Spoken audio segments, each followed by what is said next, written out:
So recently I got a chance to collab with Armando and we shot this handheld cinematic sequence that's been going around. It's very trendy, it's very popular right now. I know Daniel Schiffer and a whole bunch of other people do this, so we decided to kind of do our own take on it. If you guys haven't seen Armando's video on how we lit it, definitely check that out. I'll have it in the description below and at the end of this video. On mine, what we're gonna be talking about is how I shot and edited this. So we're setting everything up here.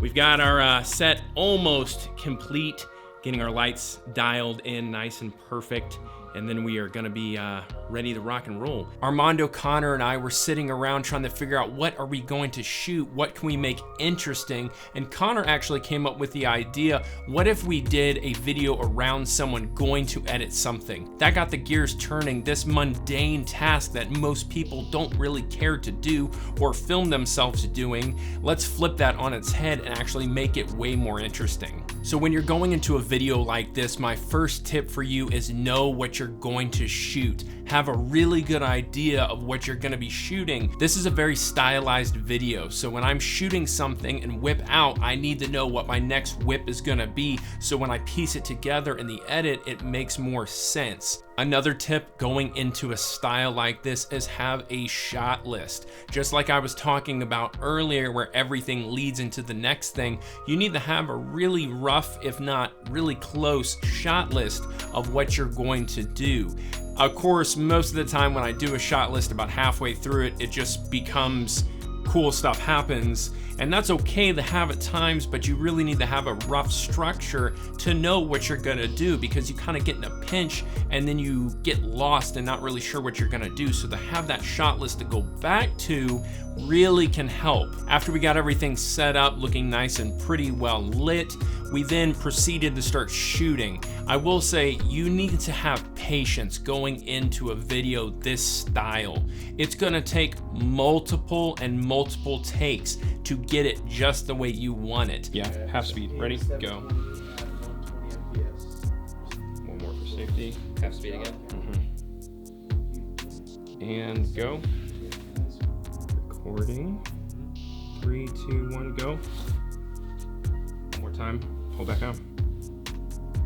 3, 2, 1, go. Yes, you're gonna rely on post a lot in some of these shots, but you need to get it as close as you can on the day that you're shooting before you get in post. If it's looking really good before you put it in the computer, then you're on your way to a really banger video. Another thing that helped was having my laptop there on location. We would do a couple takes. If I knew we nailed something, we would move on, maybe get 3 or 4 shots lined up. I would then take the card out, slap it to the laptop, load that stuff into DaVinci Resolve, and lay that stuff out in my editor and get a really rough cut of how things were going together.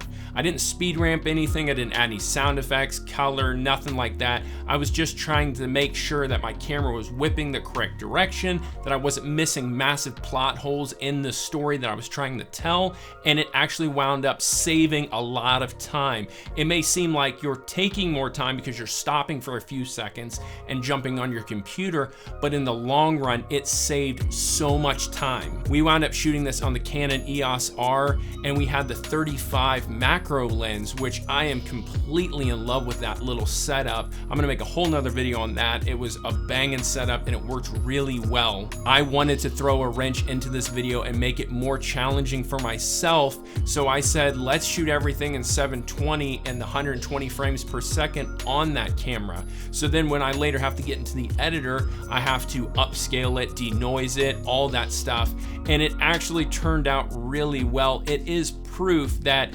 lighting and story can push your video. I'm almost sure none of you caught that that was a 720p video upscaled to 4K when you were watching that. Sure, the quality could probably be a little bit better, but that's not the point. The point is you can light a video so well that it doesn't even matter if it's being shot on your iPhone or in 720, it's going to look better when you actually take the time and light these things. And story is really what leads the audience through this epic cinematic B-roll sequence. So for the final shot, I really wanted something over the top and crazy. So I thought to myself, what's more crazy than having objects floating? Sometimes I shoot for the stars and then have to be rained back down because maybe it's unobtainable, but this was very easy to do. We went to the store, grabbed some fishing wire, and wound up using a whole bunch of C-stands, every stand we had in the room. We started stringing up every object that was on the desk at different lengths, different depths. So then when the camera would move in and out, you had these floating objects at different depths, and it looked really cool. The trick to this was we actually had to pull out a slider to do this. You could definitely do handheld to save this, but I wanted to do it on a slider just in case I needed to mask any of the strings out, which actually we lit it so well that you barely could see the strings before I even started tweaking with things. Between the lighting and the fix it and post mentality, I kind of had my fingers crossed that it would turn out as good as I hope it would, and it did. It actually turned out really well. So we got everything set up and it looks absolutely crazy. We're kind of shocked that lighting it the exact way we did, you can barely see the fishing wire, which is awesome because it's a lot less work we have to do in post, but it looks really good. The whole thought behind the video was he's coming in to edit something, and when creativity hits, it's like everything else explodes in the room and flies away, and you're zoned into your computer and the edit you have to do. It definitely took a lot of tedious maneuvering and hanging those objects to make it look as good as we wanted to. That probably took longer than a lot of the shots we did, but that end result really paid off and looked awesome. Now, I'm not gonna be breaking down everything on how I edited this. I'm gonna save some of that for a whole nother video where I can do a step-by-step process in my thinking of it. But let's hop inside the editor and I'll show you some of the tricks that I did to achieve this final look. So the main thing I wanted to portray was him setting up and starting his edit, but making it interesting at the same time.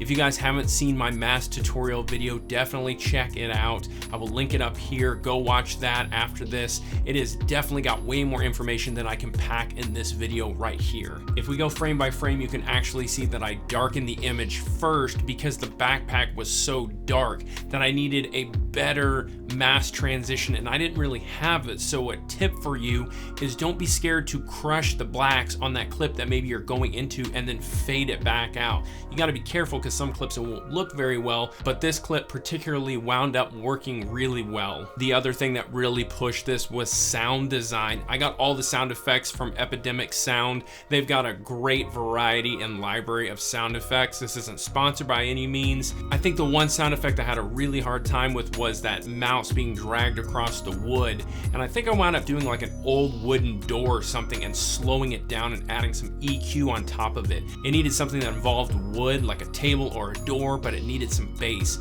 So don't be scared to try different sound effects and EQ them, slow them down, try changing pitch. You would be surprised what you can get away with. The other effect I did that I absolutely love and is really not that hard is when he puts the headphones on. If you guys would like to see a tutorial on that, how I did the sound effects coming out of the headphones or like coming out of a phone, a speaker, something like that, drop some comments below, let me know. I'll definitely make a tutorial on that. Again, this is not a full edit tutorial breakdown. If you guys would like to see that, I definitely will make that as well. Let me know in the comments below. You really need to overshoot for stuff like this, like I mentioned earlier, because I have a plethora of clips still left. Don't be scared to swap clips out and change things. On my shot list and the day I shot stuff, I did not intend to have some of these clips where they wound up ending, but it looked way better in the final product. But sometimes when you're on the day, you can't really see the edit completely. Even though I had the laptop there and it helped, you still need to get in the computer and tweak and really start changing things and feel it out.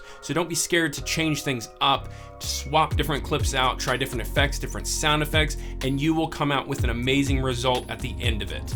There you go, guys. That's how Armando and I made this handheld cinematic sequence. It was super fun. If you guys have not checked out his video, definitely check it out. It's in the description below and I'll link it at the end. If you guys are new here, consider hitting that subscribe button if you haven't already and tagging along. I bring out weekly videos and tutorials helping you guys grow as creators, filmmakers, YouTubers, you name it. I'm all about teaching and helping you guys grow. Give me a thumbs up if you like this video. Drop a comment below. Let me know what you thought of that cinematic sequence. Did you even notice if it was 720p? Did you like it? Did you hate it? I want to hear your thoughts. You guys are amazing. I'm the Iron Giant. I'll catch you guys in the next one. I'm out. Peace.